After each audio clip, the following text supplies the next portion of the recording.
మీకు ఎప్పుడైనా ఈ డౌట్ వచ్చిందా? అంటే మన పక్కన ఉన్న వాళ్ళు ఎంత తిన్నా కూడా వాళ్ళు ఒకేలా ఉంటారు, పెద్దగా వెయిట్ ఏం పెరిగిపోరు.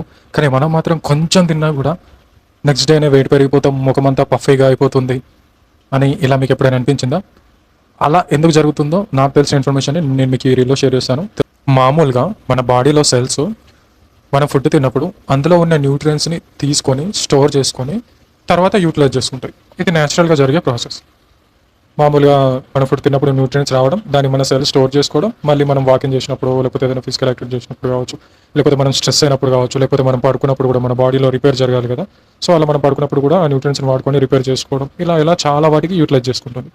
కానీ ఎప్పుడైతే మనం ఎక్సెస్ కార్బోహైడ్రేట్స్ ఉన్న ఫుడ్ని కంటిన్యూస్గా తిన్నప్పుడు ఈ ఎక్సెస్ అమౌంట్ ఆఫ్ కార్బోహైడ్రేట్స్ వల్ల మన బ్లడ్లో గ్లూకోజ్ లెవెల్స్ అనేవి విపరీతంగా పెరిగిపోతాయి.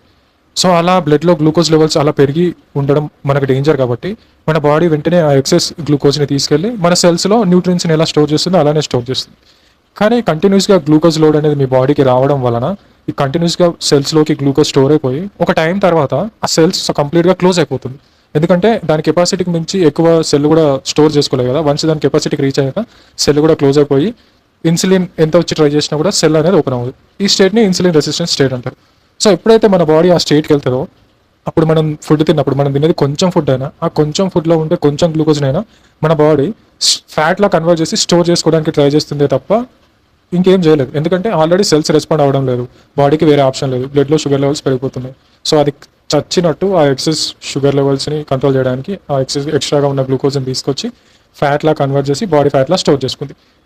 మీరు ఈ స్టేట్లో ఉన్నన్ని రోజులు మీరు ఎంత తక్కువ తిన్నా మీ ఆ తక్కువలో వచ్చే కార్బోహైడ్రేట్స్ మీ బాడీ స్టోర్ చేసుకుంటుందే తప్ప మీకు వెయిట్ తగ్గించడం, ఫ్యాట్ బర్న్ చేయడం లాంటిది జరగదు. మళ్ళీ మీరు ఇలా తక్కువ తినడం, ఆ తక్కువ తినే ఫుడ్లో కూడా మీ బాడీకి కావాల్సిన న్యూట్రియన్స్ ఉండకపోవడం వల్ల మీకు మీ బాడీ ఏం చేస్తుందంటే మీ బాడీకి కావాల్సిన న్యూట్రియన్స్ బయట నుంచి రానప్పుడు అది మన మజిల్స్ నుంచి, మన బోన్స్ నుంచి లాగేసుకుంటుంది. సో దీనివల్ల మీకు మజిల్ లాస్, బోన్ లాస్ జరుగుతుంది. ఇలా మీకు తెలియకుండా మీరు వెయిట్ లాస్ అవ్వాలని తక్కువ తినడం వల్ల మీ మజిల్ లాస్, బోన్ లాస్ జరిగి కొన్ని రోజుల తర్వాత మీకు ఏమవుతుందంటే అంటే ఒక్కొక్కరిని బట్టి ఒక్కొక్క సిమ్టమ్ ముందు బయటపడుతుంది. కొందరికి ఫస్ట్ థైరాయిడ్ సిమ్టమ్స్ వచ్చి తర్వాత డయాబెటిక్ సిమ్టమ్స్ వస్తాయి. లేదంటే కొందరికి ఫస్ట్ డయాబెటిక్ సిమ్టమ్స్ వచ్చి తర్వాత థైరాయిడ్ సిమ్టమ్స్ వస్తాయి. సో ఇలా మీరు తక్కువ తినడం వల్ల మీకు తెలియకుండా మీ హెల్త్ని మీరే ఖరాబ్ చేసుకుంటారు. తక్కువ తింటే వెయిట్ లాస్ అవుతారు అనేది చాలా పెద్ద జోక్. ఎందుకు నేను ఇలా అంటున్నానంటే మీరు తక్కువ తింటారా ఎక్కువ తింటారా అన్నదానికంటే మీరు తినే ఆ కొంచెం ఫుడ్ మీ బాడీలో ఫ్యాట్ స్టోరింగ్ని యాక్టివేట్ చేస్తుందా, ఫ్యాట్ బర్నింగ్ని యాక్టివేట్ చేస్తుందా అనేది ఇంపార్టెంట్.